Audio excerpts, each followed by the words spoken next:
कई बार लोग कहते हैं कि हमें कुछ नहीं चाहिए। कैसे? मिला नहीं या आपने स्वीकारा नहीं, मिला नहीं तो कुछ नहीं चाहिए, लेकिन मन में है कि चाहिए। मन कहता है कि अरे छोड़ो नहीं चाहिए। क्या मन से चाहत मिटी है? क्या मन से लोभ मिटा है? मन में तो चाहत है, बस मुख से कह देते हैं कि नहीं चाहिए, हमें नहीं चाहिए, अंगूर खट्टे हैं। लेकिन जब वाकई मन से नहीं चाहिए, जब उपरामता होती है तो निर्लोभता अपने आप आ जाती है, क्योंकि वहाँ हमारी आसक्ति नहीं जुड़ती है ना। अरे होगा किसी के पास बहुत कुछ, हमारे पास नहीं है तो नहीं है, हमें उसकी ज़रूरत नहीं है। प्रकृति हमारी से आवश्यकता को समझेगी तो हमारे पास आवश्यकता होगी तो जुट ही जाएगा, और नहीं जुट रहा है तो नहीं है।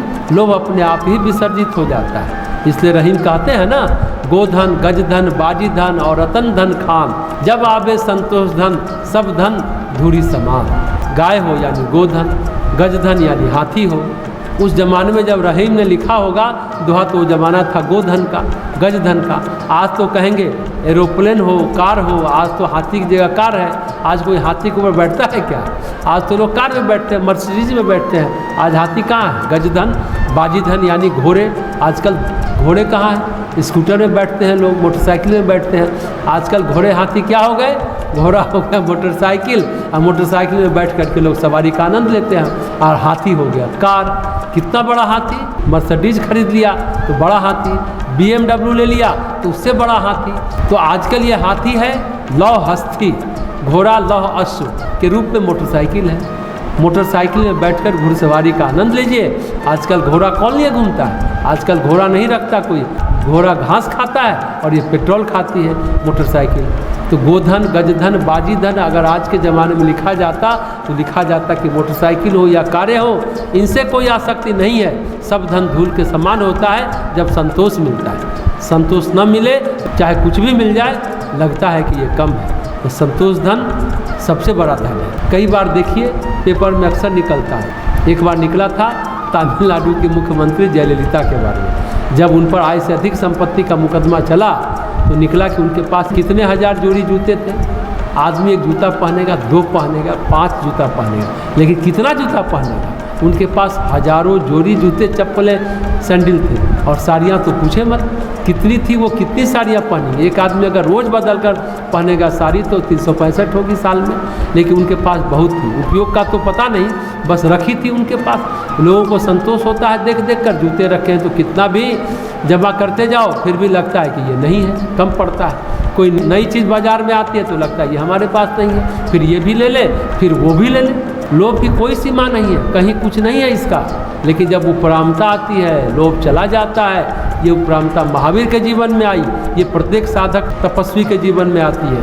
यही परीक्षा है उसकी साधना की। ये नहीं कि हमने कितना माला जप किया, ये नहीं कि हमने कितने पाठ किए, ये नहीं।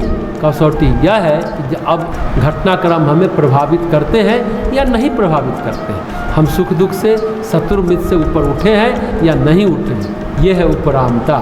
जब भगवान श्री राम वन में गए तो भरत जी की उपरामता की परीक्षा हुई। राज्य नहीं चाहिए, जबकि उन्हें चक्रवर्ती साम्राज्य मिल रहा था।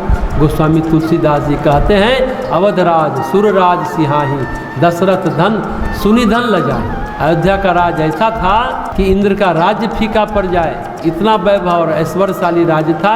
उस जमाने में देखिए 2 ही राज्य ऐश्वर्यशाली माने जाते, एक अयोध्या और एक लंका।